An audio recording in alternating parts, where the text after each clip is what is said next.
Hampa tengok ni. Aku dah buat akaun fake ni. Akaun fake? Oh lah, senang sikit. Nak komen macam-macam lepas ni. Tak baik dah Alia. Sekarang ni kita guna semua secara online. Senang nak jejak walaupun hang guna akaun fake. Betul tu Alia, jejak digital cerminkan peribadi kita. Kalau salah guna je masa depan kita nak mohon kerja ataupun universiti susah. Oh, Yoko. Aku baru tahu. Tak apa, lepas ni tak boleh lah nak komen macam-macam share dengan like suka hati. Ingat tu. Kesihatan cyber bukan pasal-pasal je, tapi pasal marah dan reputasi dalam talian. Oh, okey, faham. Setiap pengguna haruslah menjaga maklumat peribadi dan berhati-hati sebelum menguploadkan apa-apa di dalam media sosial. Kita perlulah menjaga amanah diri kita dan diri orang lain supaya hidup kita, maklumat peribadi kita tidak diketahui oleh orang lain.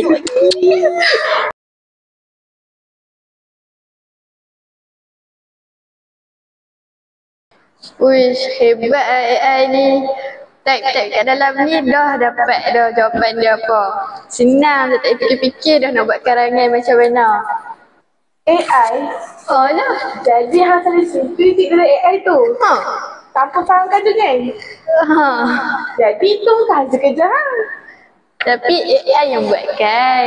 Jadi tak salah lah kan? Salah lah Alia, sebab tujuan AI untuk membantu kita, bukannya ganti kerja kita. Oh, macam tu. AI memanglah pembantu yang baik, tapi kita mesti dah kena semak. Lepas tu faham. Tulis tu pun dengan gaya sendiri. Jangan sepiji-sepiji tiru AI tu. Okey lah Puput. Lepas ni dah aku faham je AI ni. Tak tiru dah. Penggunaan AI seperti ChatGPT perlulah diguna secara berhemat dan bertanggungjawab. AI wujud hanya untuk membantu kita membuat kerja, bukanlah untuk meniru sebiji-sebiji. Kita perlu ada usaha yang sendiri supaya ilmu yang kita belajar berkat dan bermanfaat.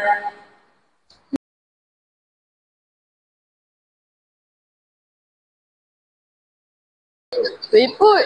Tak penat lah. Pada tadi duduk tengok terhadap skrin phone tu. Apa? Aku tengah TikTok je. Nak tenangkan kepala.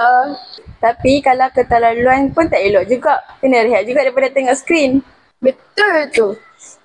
Dunia digital memanglah penting. Tapi dunia realiti lagi penting. Hidup kita ni kena seimbang untuk belajar, berhubung dan berehat dengan sihat. Betul juga. Lepas ni, aku nak kurangkan penggunaan telefon pada hujung minggu. Lepas tu nak kembalikan balik pada masa tanpa telefon. Bagus.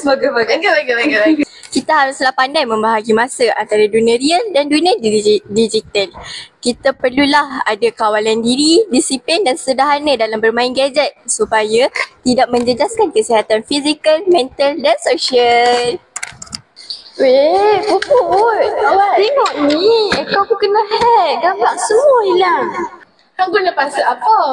Aku makan nama aku lah. Aila 123. Senang sikit nak ingat. Oh, patutlah. Itulah password tu.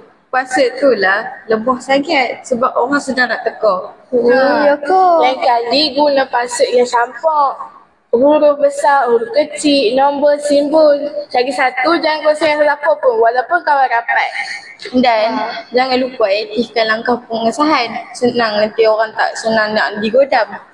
Okey Puput. Lepas ni aku akan berhati-hati lagi. Setiap murid haruslah mengamalkan sikap berhati-hati dalam menjaga keselamatan data peribadi dan akaun digital. Kita haruslah bertanggungjawab, amanah dan prihatin terhadap data peribadi kita dan diri orang lain.